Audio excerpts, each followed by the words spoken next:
How many times have you heard the term, you're a kafir? You're a kafir. You're a mushrik. You did shirk because you prayed the wrong way. You did kufr because you looked at me the wrong way. How many times do we hear these terms? Brothers and sisters, the word kafir is not to be used lightly. Not to be used lightly. The word mushrik is not to be used lightly. Right? How do we know the internal state of ourselves? How do we know the internal state of anybody? How do we know the internal state of yourself before you die, or the internal state of someone supposedly who you've called a kafir, but he's done nothing more than not prayed in the mosque? We don't know. We don't know how you will end, and we don't know how they will end. Right? And when we look at other people, we should always look at other people in humbleness. We look at them as being better than us always, because it's the self-arrogance, what we arrogate to ourselves, that puts us in a position where we look down upon others and call them kafir. Kafir, you kafir. It's so easy to do, but the implications are eternal. Namely what? Going into hellfire forever. What am I talking about? If you call someone a kafir and he's not a kafir, Rasulullah said, the one who calls someone a kafir and he's not a kafir, he himself becomes a kafir.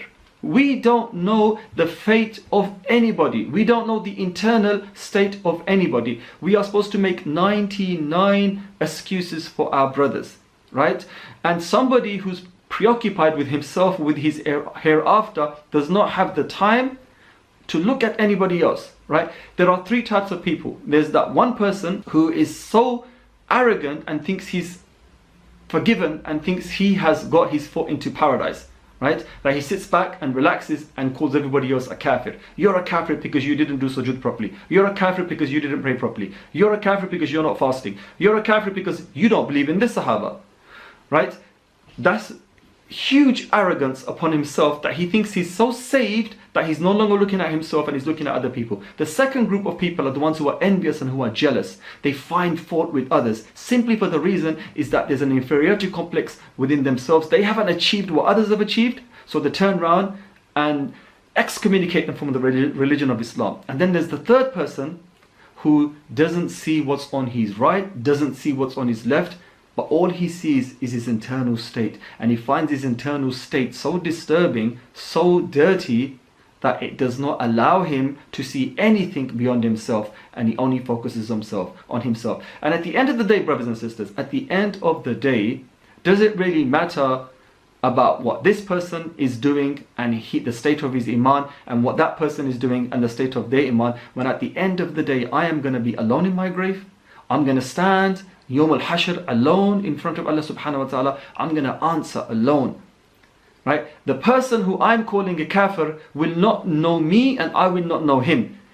And if he is, for example, it won't concern me on that day. Right? And if he isn't, woe to me if he isn't. Because then I have damned myself to eternity forever. Right? Calling someone a kafir is the most extreme thing that you can do. You're not harming him, you're harming yourself. Right? And that opens the door for groups like Daesh, like ISIS, for al-Qaeda, and all these other groups that find small reasons to excommunicate people, and then the next step is what? Off with their head. Right? Isn't that what's happening with these terrorist groups? Right? So do not cause fitna on the streets, do not cause fitna in your masajid, do not cause fitna in your families.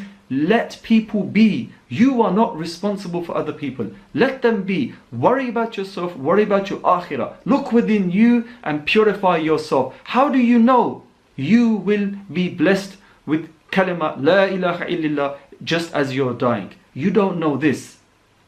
Practice this upon yourself. Live this. Be this. Be the Kalima, La ilaha illallah, in your actions, in your words, in your thoughts.